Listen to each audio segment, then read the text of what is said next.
everybody. My name is Miriam. I use the pronoun she, her, and I'm here today representing a 14-year-old South African LGBTI refugee organization called PASSOP.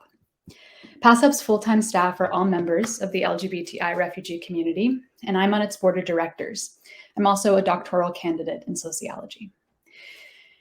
The best way I can explain what PASSOP does is by introducing you to one of its members.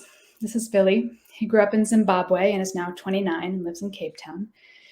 In 2014, when Billy was 22, somebody posted a video of him having sex on social media. Billy is a male, sexually and romantically attracted to men.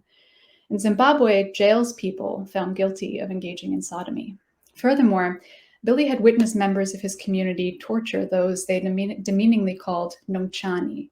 Nomchani is a Shona word, similar in intent and meaning to the F word in the United States and the United Kingdom. The video's posting changed Billy's life. People started calling him this derogatory word, and it was a threat. In fact, his father told him that if he didn't flee, if he didn't get away, either his father would kill him himself before members of his community would kill him, or his father would hand him over to the police. So Billy fled across Zimbabwe's southern border to South Africa. He arrived with no money and was forced to live on the streets near a bus station, like the one featured in this photo. In Billy's rush to leave Zimbabwe, he hadn't thought much beyond simply getting out. But he had no legal right to be in South Africa, not even a document stating where he had come from. And like many people in his position, he realized that most networks of assistance were closed to him. He couldn't reach out to fellow Zimbabweans living in South Africa, as they might hold similar views to those of his community back home. And he did not know any South African gay rights organizations, let alone ones that might be able to help him. Through ingenuity and patience most of us here today can only imagine, Billy was actually able to start setting up a life for himself in his 7 years in South Africa. And this started with him finding PASSOP, the only organization in the country able to meet his needs as both undocumented and queer. PASSOP helped Billy apply for refugee status and set him up with support groups of fellow African LGBTI refugees. In fact, there are growing numbers of people like Billy living in South Africa. This is due in part to South Africa's remarkably inclusive laws for sexual and gender minorities and to its political and economic stability. Over the past 10 years, South Africa has received higher volumes of asylum applications than the United Kingdom. It's a hub for refugees, and in particular for LGBTI refugees from elsewhere in Africa. But despite its leadership in setting laws to protect LGBTI asylum seekers, it in fact rejects 96% of people who apply. In 2021, PASSOP co-authored a groundbreaking report on the causes of this inflated refugee status denial rate for LGBTI refugees. Our findings bolstered the experiences of PASSOP's clients. Billy, for example, arrived at Home Affairs for his first interview, and officials told him he should come back the next day looking, quote, more gay. He interpreted this as an official instruction to arrive dressed in drag, which he did, only to be laughed out of the Home Affairs building on the day of his interview. Home Affairs officials do not understand the needs of the LGBTI community, and at times that naivete can manifest as unspeakable cruelty. PASSOP plans to lead equity trainings on the legal rights of LGBTI asylum seekers with South African Home Affairs officials. They've designed and delivered versions of these trainings, such as the event featured here, where an LGBTI refugee expert shares their experiences and visions for the future. This first request is about systemic change.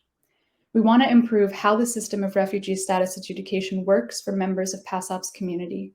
However, while the LGBTI refugees are living in the country and waiting for their claims to be heard, they also need immediate relief.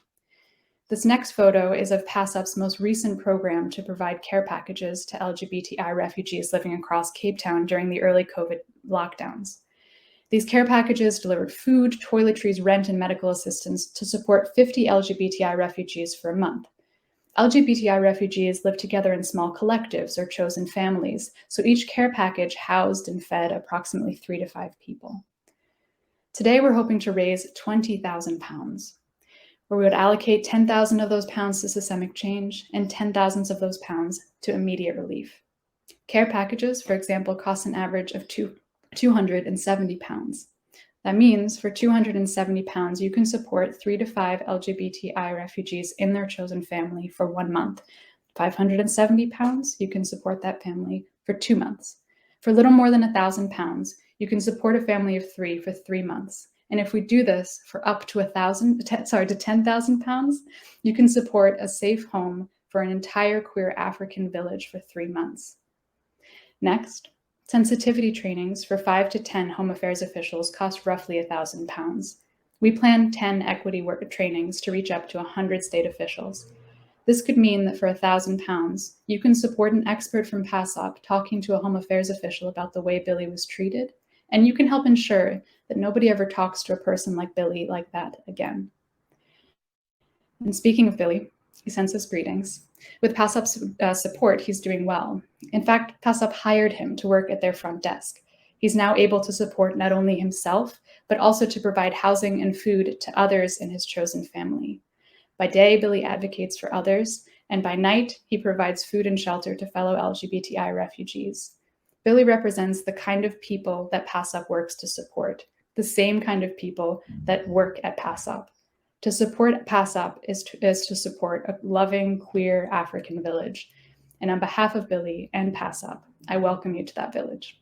Thank you.